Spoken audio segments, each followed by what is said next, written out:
Look at this man. Over 90 years old, has ruled his country longer than most of you have been alive. Now, take a look at this woman. Look at her. A rising star, a promising change. These are two faces of Africa. One stuck in the past and one fighting for the future. But here's the real question keeping every African awake at night. Who is actually changing Africa? The young presidents full of ideas or the old dictators clinging to power? Strap in, guys. We are going deep into Africa's greatest political showdown. First, let's meet Africa's young disruptors. Take Tanzania's Samia Suluhu, for example. 61 years of age when she took over power in 2021. And she did what nobody expected. She actually listened to her people. She reopened banned newspapers that her predecessors had earlier shut down, freed political opponents, and actually shows up to work, unlike some leaders we are going to talk about later on. And then there's Ethiopia's Abiy Ahmed. Won a Nobel Peace Prize in 2019 at just 46 years of age, and then started the civil war that killed over 500,000 people. So what's the lesson here, guys? Well, being young doesn't automatically mean being better. Now, let's meet Africa's political dinosaurs.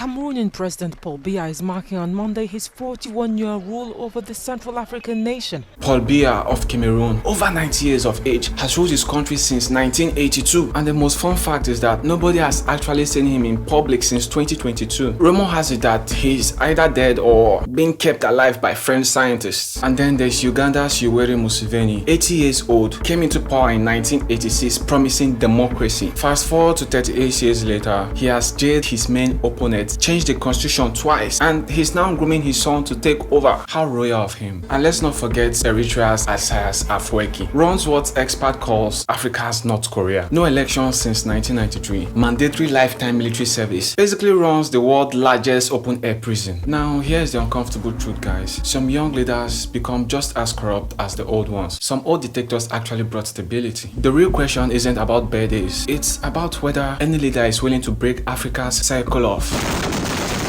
one-man rule, stolen elections, fake democracies. The choice isn't young versus old. It is change versus more of the same. So who's really changing Africa? The young presidents making small reforms? The old dictators refusing to leave? Or maybe the answer isn't in the palaces at all. Maybe it's in the schools, in the streets, in the determination of ordinary people who are tired of waiting for change. So what do you think? Can young leaders break the cycle? Or will Africa keep recycling same problems? Drop your hottest take in the comments, and if you want more filtered African stories, smash that subscribe button. This conversation is just getting started. Thank you for watching.